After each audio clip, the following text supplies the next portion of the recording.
தலைப்பு: the photo drama of creation, சிருஷ்டிப்பின் புகைப்பட நாடகம்.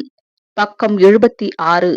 அந்தியோகியா பட்டணத்து சபை மைதானத்தில் அவர்களது கடைசி ஜெபம்.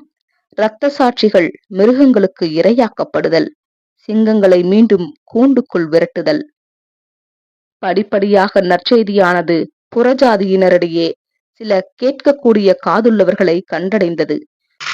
யூதருடைய நியாயப்பிரமாணத்தின் கீழான பயிற்சியானது தேவன் அவர்களுக்கு அளித்த விசேஷித்த ஆசீர்வாதமாக இருந்தது. அது அவர்களில் சிலரை சுவிசேஷத்திற்காய் ஆயத்தமும் படுத்தியிருந்தது. புறஜாதிகள் அதிக எண்ணிக்கையில் இருந்த முதல் சபை அந்தியோகியா பட்டணத்தில் இருந்தது. முக்கியமாக பர்னபா, சீலா போன்றவர்களும் அங்கு காணப்பட்டனர்.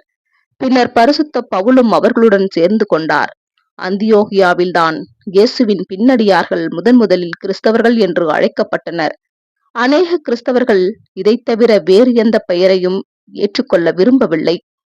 வேதாகம பதிவின்படி அந்தியோகியா சபையானது இயேசுவும் அவரது அப்போஸ்தலரும் கடைபிடித்து வந்ததை போன்ற மிகவும் எளிமையான ஏற்பாடுகளை கொண்டிருந்தது. கிறிஸ்துவின் எளிமையை புறந்தள்ளி தேவ பக்தியின் வெளிவேஷமான ஏற்பாடுகளோ வழிபாட்டு முறைகளோ அங்கு இன்னும் நுழைந்திருக்கவில்லை. கிருபை, அறிவு, அன்பு என்பவைகளில் வளர்ச்சி அடைவதற்காகவும் இடுக்கமான பாதையில் ஒருவருக்கொருவர் உதவுவதற்காகவும் அவர்கள் ஒன்று கூடினர். அவர்கள் தங்கள் வேத தியானத்தின் மூலமாக போதுமான அறிவை பெற்றுக்கொண்ட போது சுவிசேஷ ஊழியத்தின் உணர்வுக்குள்ளாக தாங்களும் பங்கெடுத்து கொண்டு பரிசுத்த பவுலும் பர்னபாவும் செய்து வந்த ஊழியங்களை அங்கீகரித்து அதற்கான பொருளுதவியையும் செய்தனர். அப்போஸ்தலர் 13ஆம் அதிகாரம் 1-5 கொஞ்ச காலத்திற்கு பிறகு நீரோ மற்றும் டயக்லிஷியன் போன்ற பேரரசர்களின் பயங்கரமான துன்புறுத்தல்கள் சபையின் மீது வந்தன. இந்த ரோம பேரரசுகள் இயேசுவின் குற்றமற்ற பின்னடியாருக்கு இழைத்த கொடூரமான சித்திரவதையை ஒரு பொழுதுபோக்காக பார்த்தார்கள்.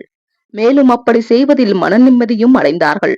இந்த கிறிஸ்தவர்களோ இந்த உலகத்தில் தங்களுக்கு கிடைத்த வாய்ப்புகளுக்கு தக்கதாக யாவருக்கும், விசேஷமாக விசுவாச குடும்பத்தார்களுக்கும் நன்மை செய்வதோடு கூட வரப்போகும் ராஜ்யத்தில் தங்களுடைய மீட்பருடன் ஐக்கியம் கொள்ளும்படி தங்களையும் உடன் இருப்பவர்களையும் ஆயத்தப்படுத்துவதையே ஊழியமாக கொண்டிருந்தனர். கலாத்தியர் 6ஆம் அதிகாரம் 10 தேவன் ஏன் பாடுகளை அனுமதித்தார்?